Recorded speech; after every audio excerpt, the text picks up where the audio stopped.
Hello, everyone. Thank you so much for tuning in to this Friday's The Friday Night Fix.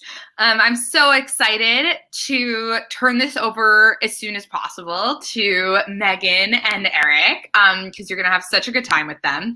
I just wanted to remind you that Friday Night Fix is part of an overarching program that we've started since this pandemic called Signal Boost, which also includes Music Mondays that you can check out, as well as the Melissa Gilbert Learning Hour podcast with Melissa, who is one of our amazing staff members, as well as the Only Home Hour. And our next Only Home Hour is going to be Seasons of Love on February 12th. You can also check out our next Friday Night Fix next Friday, February 5th, led by the wonderful Ashley King. And that's a dance class that you can participate in from home and watch some of our favorite dancers take. So it's going to be a really good time.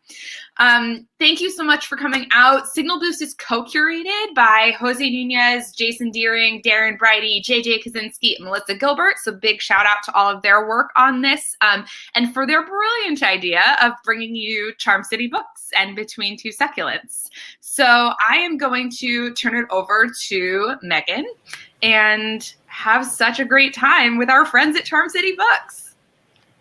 Yes, thank you, Jenna. For those of you who don't know me, my name is Megan Graves. If you are an only audience member, an only supporter, you might remember me from Oil in spring of 2019. I also am the virtual bookseller over at Charm City Books, and I am your host of Between Two Succulents. Between Two Succulents, where we take literature, plants, smush them together in a bite-sized piece.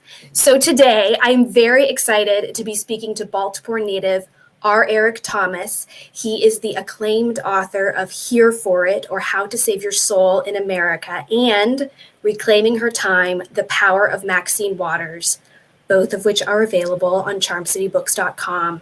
Eric, thank you for chatting with me tonight.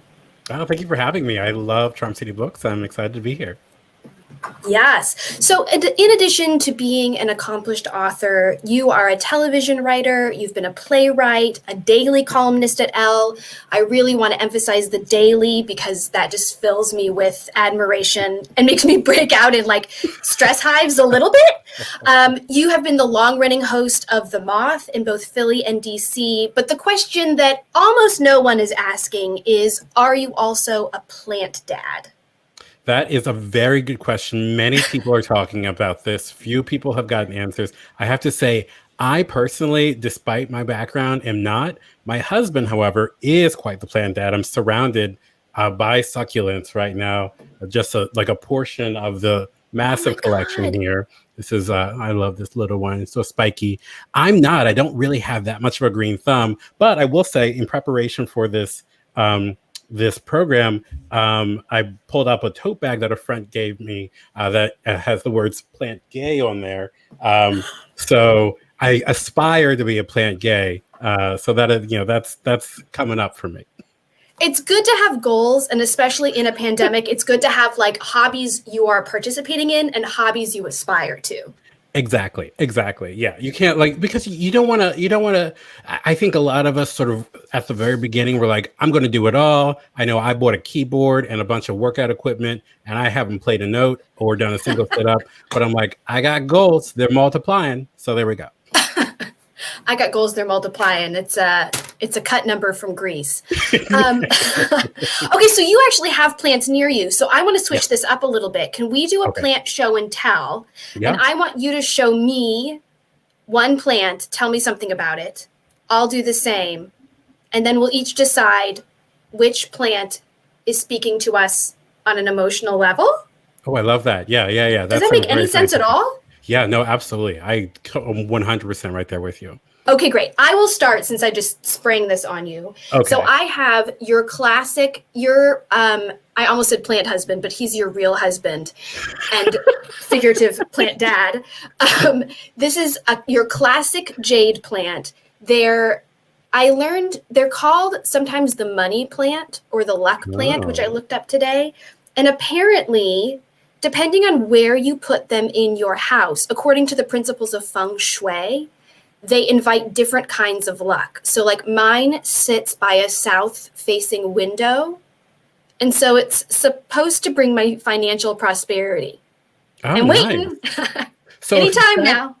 if it's sat by like a north-facing window, would it bring something else, or how would that like? How does Yes. that work? So I forget because I'm directionally challenged, but it's like if you set it in sort of a southwest, and this isn't what it actually is, but it's like if you set it towards the southwest, it'll bring you luck in regards to children. If you set it by a door, it will also bring you financial luck. There's like one, if you put it in one area, it will bring teachers luck. Oh, very nice. We need one of those in every single room in America. I Right. love that. Every teacher should get lots of money and also a money plant. I love that. Okay, so I have a couple of plants around me. Most of them are succulents, but I also have a non-succulent. Would you prefer a succulent or a non-succulent? Dealer's choice, whichever one is just like calling your name, Okay. singing your song. I'm going to do this one. The pot is not as pretty. It's new. But this isn't, aren't those a little dusty? I feel embarrassed. But those leaves are so pretty, I think. This is called a Calathea Beauty. And I only know that because there's a label here. But we have a number of these around the house. And my husband just got a couple more to put into the office. The office is pretty dry. But one of the things I like most about these plants are, well, one, the coloring on the leaves. It looks sort of like someone like took a little white pen and just sort of put a little mark across it. But then on the other side, there's like pink on it, and it gets stronger as they grow. And these plants respond so well to sunlight; they move throughout the day. And so we have a couple of them that are sort of like fully grown or grown more. I don't know how big they get. Cut to me next year. I'll be like, I don't have a house. I just plants ate it. But they will begin the day sort of more bunched up, and then they will spread out as a lot of plants do. But then they just sort of like hang out. They just kind of like spread there, like do a little shoulder shimmy. And so sometimes I'll be sitting here working and the plants will move and I'll be like, what's going on? Who's there? And the plant's like, it's just us. Don't worry. So that's my little Calathea. Chill out, kid. Exactly. Wait, so you can actually see them moving? Yes. It's wild. It's wild. Isn't nature so weird? Yeah, it really is. And like, we had a sunflower that just popped up in the backyard and it would just like move its head around all day long. And I'm like, okay, so I think, don't quote me on this, but I think nature is alive, and that is concerning to me. I know. People find it so joyful and like invigorating, and I'm like, I was about to say I think it's cool, and I want to choose your plant as the one that's speaking to me, but sort of in like my fascination with horror movies, like drawn to this like play with us vibe that this plant is giving me. But I do like I like this idea of I don't know how to, is it Calathea? I think so, yeah. Yeah, sure. We'll say yes.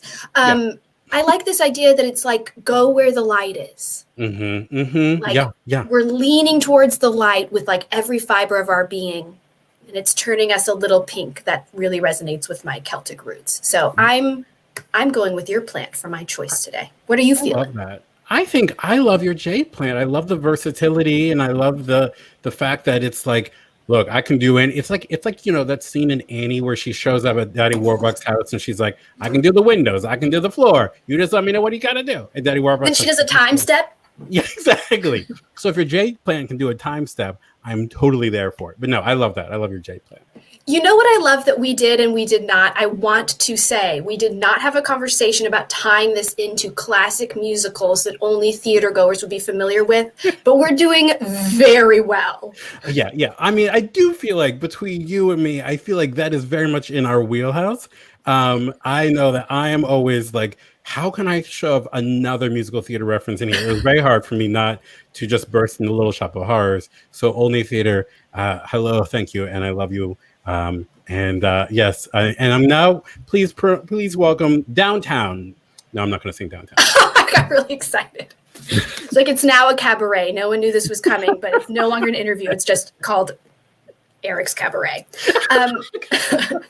So speaking of your versatility, because you're a playwright, you're a storyteller of some renown. You've written books, essays, plays, you've written for television. If anyone doesn't follow you on Twitter, they should, because you craft a quality tweet. What's your Twitter handle, if you want to throw that out there? It's Our Eric, OURERIC. Yes. Well worth a follow. I am curious, is there a medium that you have not worked in that you'd like to? And or is there a medium or mediums that you don't want to touch with a 10-foot pole? That's a very good question. I mean, in terms of any medium at all, like if I could sing, I wouldn't do anything else. I'd be literally at only like, can I audition for this show?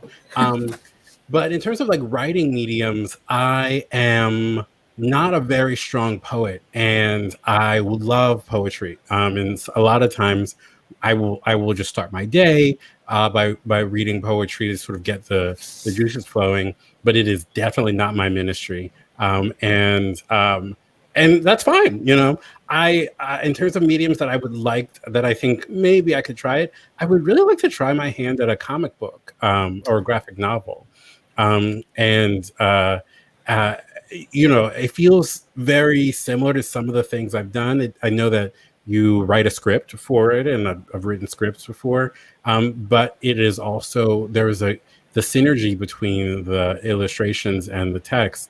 And in that space between the panels is so interesting to me. Like, how do you determine what you don't see versus what you do see? I think that's really interesting. Oh, that is a fascinating take on like graphic novels and comics. What's in between the panels? Yeah. That's deep.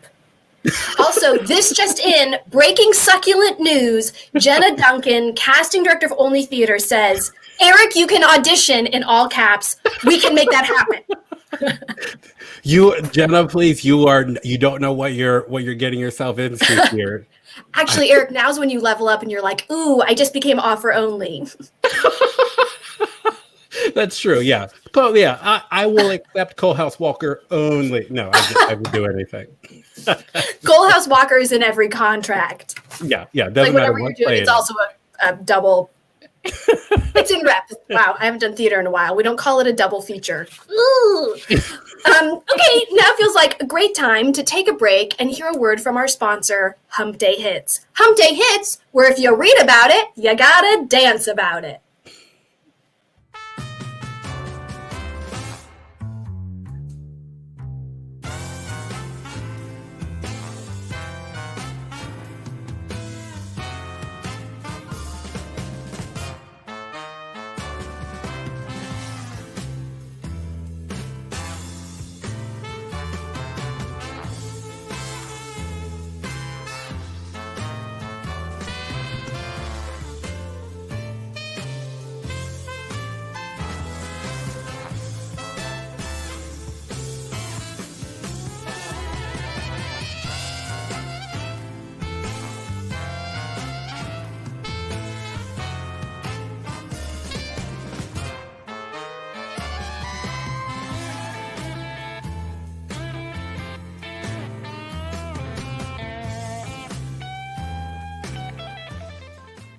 Hey book lovers, it's Tina with your next Hump Day hit.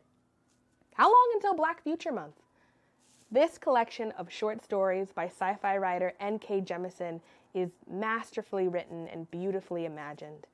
Each story in this collection was riveting, thought-provoking, and sometimes emotional. Jemisin thinks of a world with magic and dragons and beautifully nuanced Black people. She says that she wanted to write stories that she needed when she was younger, but these were the stories that I needed right now.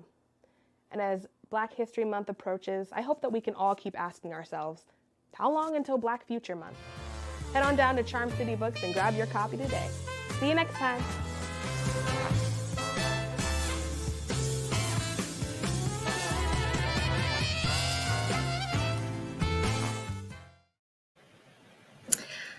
Speaking of pandemic goals, I think my next one is to be able to execute choreography and read a book at the same time. Right. I'm very curious how long those dances take to learn. Do you know? I don't, but Joe is watching. So Joe, drop us a note in the chat. I'm guessing just from a camera perspective, you had to film that 3 times, right? So that everybody was at the apex of the triangle. It's amazing. I'm like, oh, I'm reading books wrong. I need to get my choreography up. Right. We can do cardio and read at the same time. This is not an either or situation. Hello. Joe says, dances took about an hour and a half.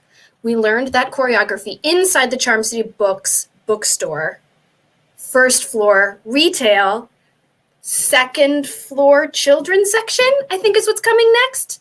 Because I know that's true. So why feel like you have to choose between being a bookstore and a dance studio? Yeah, no, you don't. We're living in modern times, okay? You don't have to choose between dancing and selling books anymore. You have to do both. This is America.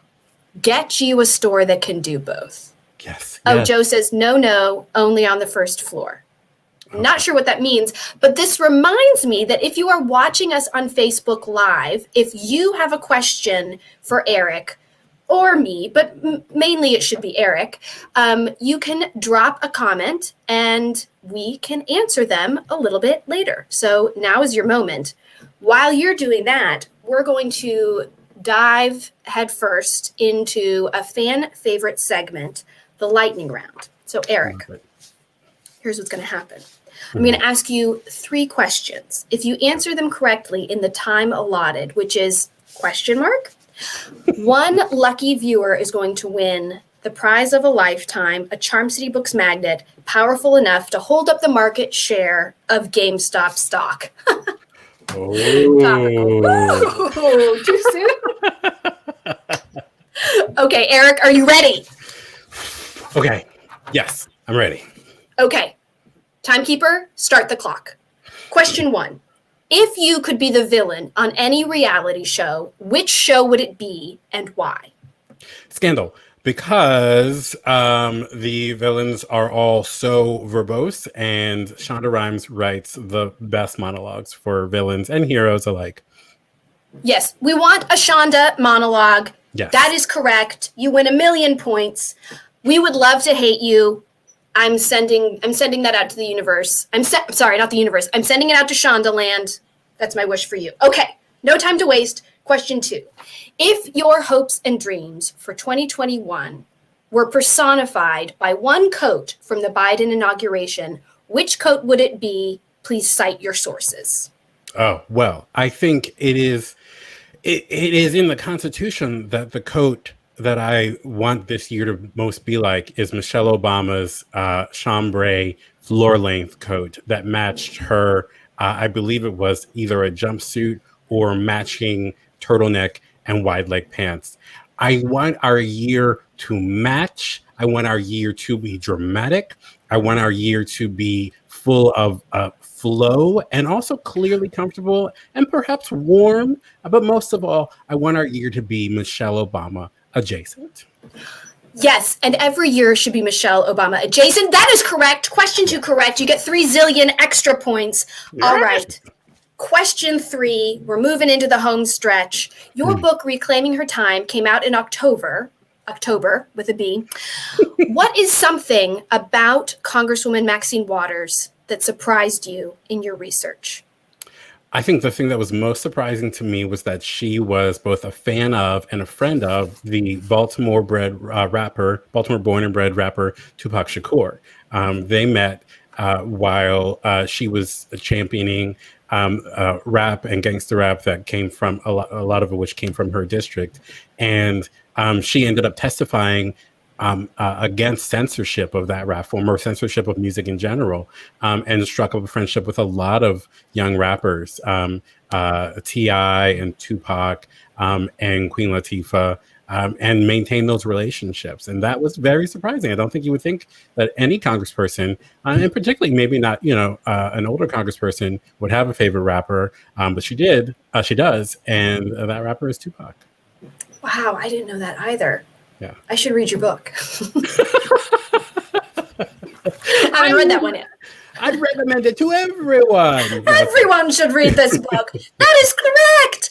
Eric, you just got 50 gazillion points. You got 3 for 3 correct. The winner of our magnet is Julie Litton. Julie Litton, you have just won a Charm City Books magnet.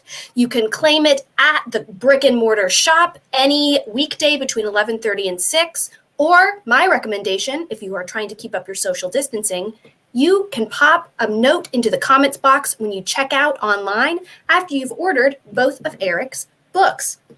This feels like a good time to mention that our prize magnet is sponsored by Miss Davin and Whiskers the Cat. Miss Davin and Whiskers the Cat, an interspecies duo for the ages.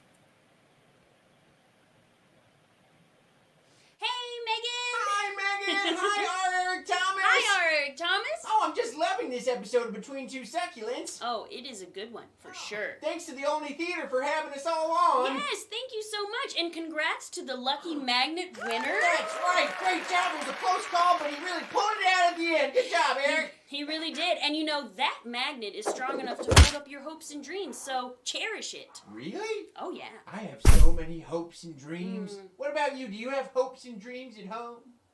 Oh. Well, go for it. Well, should we sing a song to celebrate the magnet winner? That's a great idea, Miss Davin. Let's sing a celebratory song. All right. Are you ready? 1 second. Me, mama. Well, that's about as good as it's going to get. It's pretty good. Let's go. If you know the song, you can sing along at home. Yeah. I really can't stay. Baby, I'm fine with that. I've got to go away. Maybe I'm a cool cat with that. This evening has Been hoping that you get home safe. so very nice. Oh, I'm glad you had a real good time. My mother will start to worry. Oh, call her so she knows you're coming. Father will be pacing the floor. Better get in your car humming. So really I better scurry. Yeah, no rush. Should I use the front or back door? Well, which one's pulling toward you more? The neighbors might think That you're a real nice girl. Say, what is this drink? Oh, that's pomegranate liqueur. I wish I knew how Maybe I can help you to out. break the spell. Is there a warlock? I ought to say no, no, no. You reserve the right to say At no. least I'm gonna say that I tried. I repeat, you reserve the right to say no. Really can't stay. Well, you don't have to. Oh, but it's cold outside. Yeah, we've really had quite the cold snap. Ooh. I've got to get home. Oh, do you know how to get there from there? Say, where is my coat? Oh, I'll go grab it, my dear. You've been really grand. Well, we have to do this again. I agree.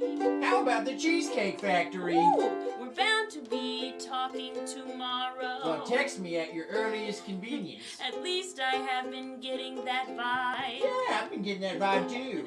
I'll be on my way. Yeah, unless I catch pneumonia and die.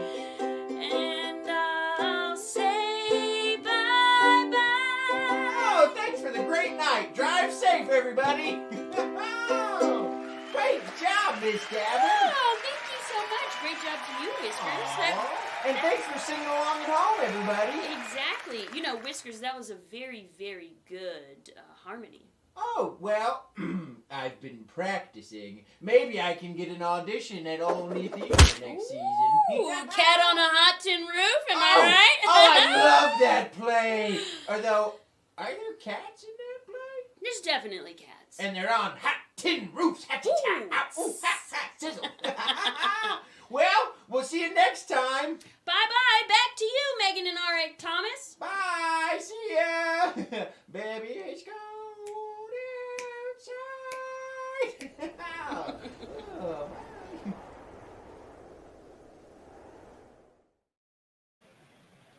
Everybody wants to work at Only. Yeah. Even Whiskers is jonesing for a new gig. You know, I feel like Whiskers is always my main competition. We're always in the same auditions. It's very frustrating. Awkward when you're always in that same lobby just eyeing each other up. Mm-hmm, mm-hmm. I feel that. For only theater fans, you might recognize the beautiful voice and beautiful personage of Miss Davin Ralston. She was in the Helen Hayes award-winning ensemble of Once. I actually, will someone from Only verify? Is that true? In my mind, they wanted Helen Hayes, but maybe that was just in my mind. Eric, while we are fact-checking my just like baseless assumptions, do you have time to take a couple of questions from our viewers? I absolutely do. I would love to. Okay, I want to respect your time, but I also want to hear your answer to Julie Via's question. She says, despite all the negatives, what has been the most positive outcome for you from the pandemic? Well, oh gosh, that's a very good question. I think the most positive outcome for me is actually, it's thematically appropriate. A greater connection and exposure to nature. I lived in an apartment before, and I moved into a house with a yard, and not having to go out, and not being able to go out, sort of changed my relationship with spare time. And so my husband is very interested in growing things around the house, and I've really been learning how to grow things, and learning about weeding. It's very unglamorous. I hate it. But it is a really good practice in terms of just noticing the way the world changes around you and not necessarily feeling left behind by it. And so I really appreciate that. I've been reflecting on that lately too. I missed the brisk walk. Mm-hmm. I feel like in the spring, everybody took brisk walks, and that held no allure for me. And I've just now started taking walks. What an idea. And it's like, I'm learning so much about where I live, about the people that live around me, about myself, about slowing down, about simplicity, about winter. Yeah. These people. It's like, there's that, like, Ferris Bueller, that great philosopher, said, life moves pretty fast. If you don't slow down and look around, you might miss it.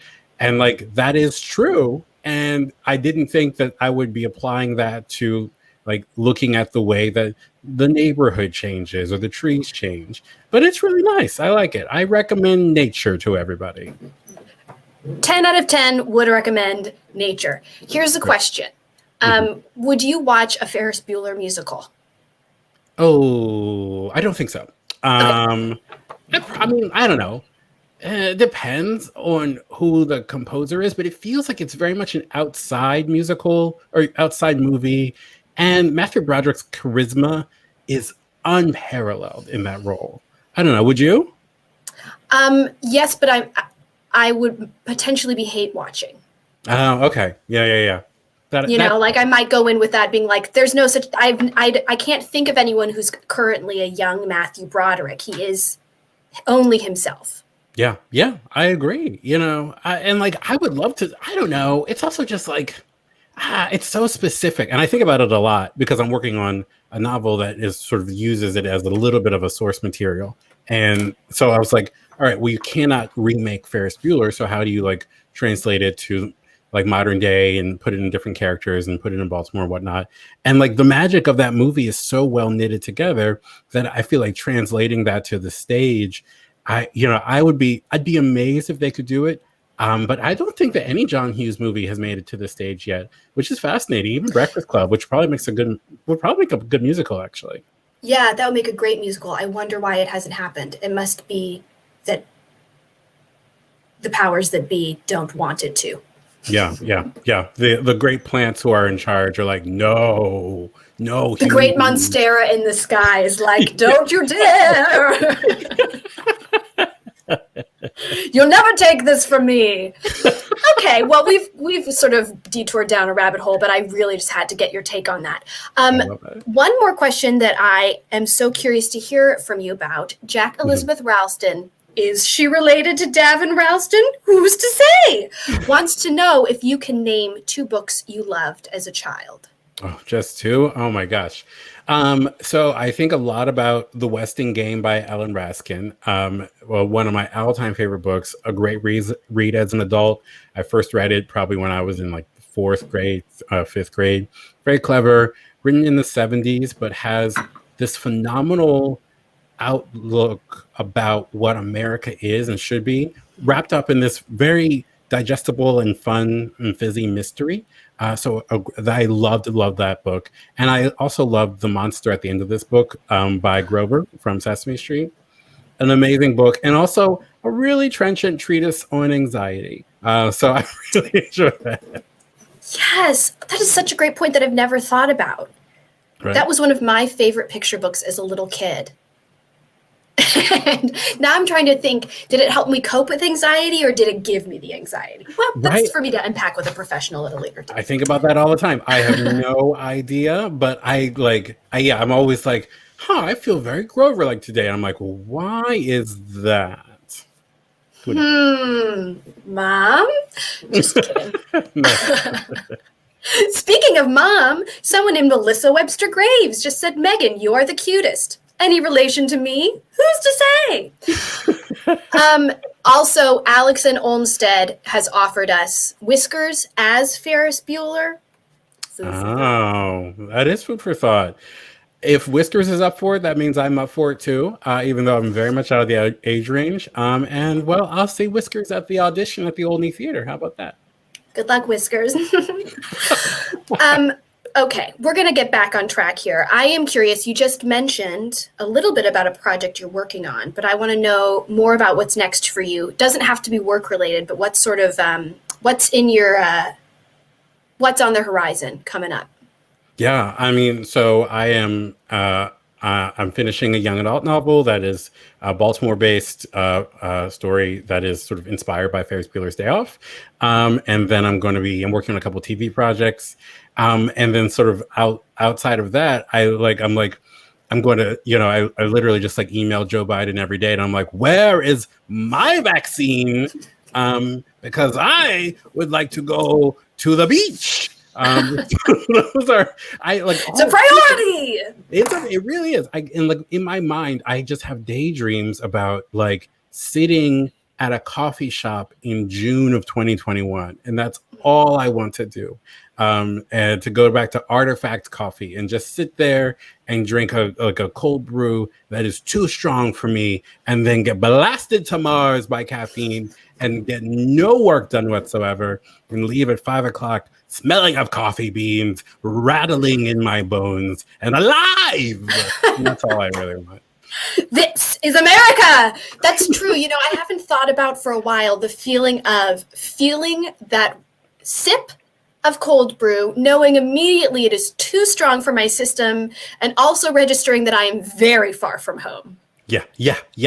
I love that feeling. And I used to live really close to a couple of coffee shops. I live close to Artifact, and I live near to our house in Remington. And now I don't live close to any coffee shop. And I'll just be driving Corella DeVille down the road, I've had so much coffee. I can't wait. Dear Monstera in the sky, please let our blood feel like carbonated water once again. Okay, I am going to start to wrap us up, but before we go, I want to hear from you. Are there any, in this time where we're spending more time at home, but connecting in different ways to our communities, to nature, are there organizations, charities, mutual aids, that you want to take this moment to shout out so that people know? Yeah, absolutely. I mean, I'm on the board of Free State Justice, which is an organization that works, that provides legal services as well as legislative support for bills that help the LGBTQ communities of Maryland and all over the state. The legal services are particularly targeted to low-income LGBTQ Marylanders. So if you are having a legal problem or challenge, from name changes to workplace discrimination, housing discrimination, adoption support, any of those, and anything that requires legal support, I recommend that you reach out to Free State Justice. And if you want to support the work that Free State Justice does, I recommend you check out the website, which I believe there's a hyphen in it, so I don't want to say it wrong. But if you Google Free State Justice, and you'll find it. So that's the organization I'd like to shout out today. That's fantastic. We will, Emily has already put that up on our feed, and we will add it to the Charm City Books feed as well.